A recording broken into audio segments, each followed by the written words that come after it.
እንዴት አመሻችሁ? ሰላም ነው? እግዚአብሔር ይመስገን። ቅድም ላይቭ ላይ ነበርኩኝና በጣም ዛሬ መጀመሪያ ቀኔ ነው ላይቭ። እናም በጣም ደስ ብሎኛል።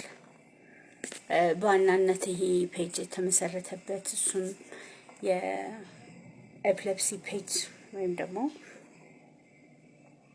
በተለይ በምጥል በሽታ ለሚሰቃዩ ሰዎች አድቮኬት የማደርግበት ፔጅ ነው። በጣም ከባድ እንደሆነና ማለት ልትወዱት ማለት ሁሉ ጊዜ ችግር ማውራት ምናምን ሳይሆን በትንሹ ኮንትሪቢዩት ብናደርግ በጣም ብዙ ነገር መለወጥ እንችላለን። ለምሳሌ አጠገባችን ያለውን ሰው የምንረዳው እኛ ራሳችን ነን ማለት ቢያንስ ሰላም በማለት እንኳን ማለት ወየኔ ጌታ ወየኔ እናት ምናምን ሳይሆን በቃ እንደ ማንኛውም ሰው በማየት ትረዱታላችሁ። እና መርዳት የምንችለው ደግሞ ስናውቅ ነው። እንድናውቅ ደግሞ እኛ አለን። እዚህ የተሻለ ህይወት በሚጥል በሽታ ለሚሰቃዩ ሰዎች በኢትዮጵያ የተሰኘ ድርጅት ተቋቁሞ ይሄ 3ኛ ዓመቱ ነው። እሱን ሁሉ እንትን ብዬላችኋለሁ፣ ሄዳችሁ ተመልከቱት። ነገ በተመሳሳይ ሰዓት 11 ሰዓት ላይቭ የምገባው ብትመጡና ብትሰሙ የምትጠይቁት ጥያቄ ካለ ብትጠይቁ። ምክንያቱም እኔ የምትጠይቁትንም ጥያቄ ለዶክተሮች ምናምን ዶክተሮችን እንድናቀርብ የምትፈልጉ ከሆነ ዳይሬክትሊ ለዶክተሮቹ እንዲጠየቅ እናደርጋለን። በተረፈ ግን እኔንና የእኛ ድርጅት የሚሰራውን ነገር ለመጠየቅ የምትፈልጉ ከሆነ እሱን ጠይቅ ትችላላችሁ። ኳሊቲ ላይፍ ፎር ኤፕለፕቲክ ፒፕል ኢን ኢትዮጵያ ይባላል ድርጅታችን። በጣም ወሳኝ ድርጅት ነው። ይሄ 3ኛ ዓመቱ ነው። በጣም ብዙ ነገሮችን እስካሁን ድረስ ኢንቨስት አድርገናል። በጣም ብዙ ብር አውጥተናል። በጣም ብዙ ንብረት አለን። ንብረት ኢነሴንስ እቃዎች፣ ሀብት ማለት ነው። ከዛ ደግሞ ሰዎችን ደግሞ እናበላለን እና በአመት 3 ጊዜ እናበላለን። አሁን ኢድ አልፈጥርን እንደ ሁኔታው እናካትታለን እያልን ይኸው እዚህ ደረስን። እናንተም ማድረግ ትችላላችሁ። በአብዛኛው የምንናገራቸውን ነገሮች ሌሎች ሰዎች ጋር እንዲደርስ ሼር ብታደርጉልን፣ ላይክ ብታደርጉልን በጣም ደስ ይለናል።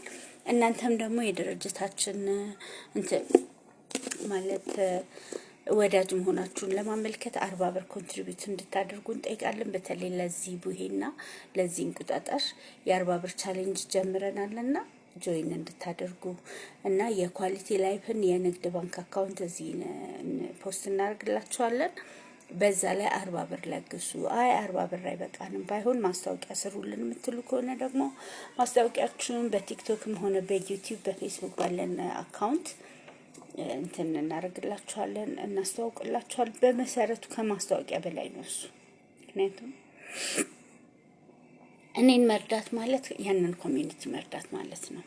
ያንን ኮሚኒቲ መርዳት ማለት ደግሞ አንድን ማህበረሰብ ካለበት ሰቆቃ አውጥቶ ስራ እንዲሰራ እንደ ማንኛውም ሰው እንደሆነ እንዲሰማው፣ ጤና እንዲሰማው፣ በየቀኑ ሲሪየስሊ መድኃኒቱን ማወጥ እንደሚችል፣ እንደ ማንኛውም ሰው ስፖርት መስራት፣ ወይቱን ማስተካከል፣ ጤናውን መጠበቅ እንደሚችል እና ደግሞ ታውቃላችሁ ስፖርት ምን ያህል ከስትረስ ሰዎችን ነፃ እንደሚያወጣ እና ስትረስድ ናቸው ብዙ ጊዜ ኤፕለፕቲኮች። እኔ አሁን ኤፕለፕቲክ ነኝ፣ ግን ቢኮዝ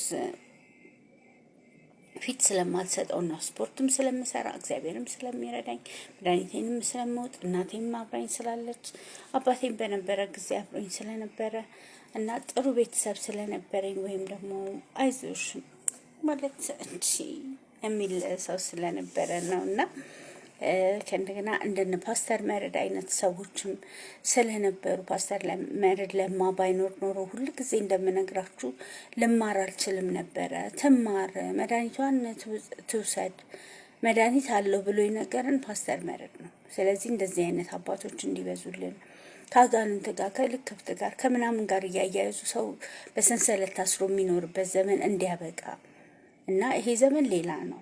እና ያኛው ዘመን በቃ አለፈ። ስለዚህ እንደዚህ እንድታረጉልን ነው። የዘነበ ጽጌ ሆስፒታል ይገነባል ብለን በጣም ባለፈው አመት የካቲት 22 ላይ ካሌብ ዋለልኝ የሰራውን ማስታወቂያ እንኳን ሰምታችሁ አልመጣችሁም ማናችሁም። ብሔራዊ ቲያትር ነበረ ፈንድሬዚንግ እናደርጋለን ብለን ያሰብነውና አሁንም የዘነበ ጽጌ ሜሞሪያል ሆስፒታል የመታሰቢያ ሆስፒታሉ ይገነባል እና ዘነበ ጽጌ የሞተው በኤፕለፕሲ ነው እና ማንኛውም ሰው በኤፕለፕሲ እንዲሞት ዘንድ አይገባውም ብለን ይሄንን እናደርጋለን። ይሄንንም ለከንቲባ አድርሱልን አድርሱልን። እነዚህ ሰዎች ሆስፒታል የመገንባት እቅድና ራዕይ ያላቸው ባካችሁ እርዷቸው ብላችሁ አድርሱልን።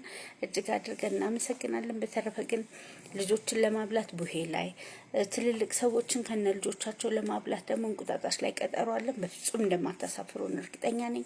እጅግ አድርጌ አመሰግናለሁ። አሁን ስፖርት እሰራለሁ። የስፖርቱን ደግሞ ትንሽ ዱብ ስለ ግድግዳ ስፖርት ዛሬ አለኝ። እሱን አሳያችኋለሁ። ይመቻችሁ።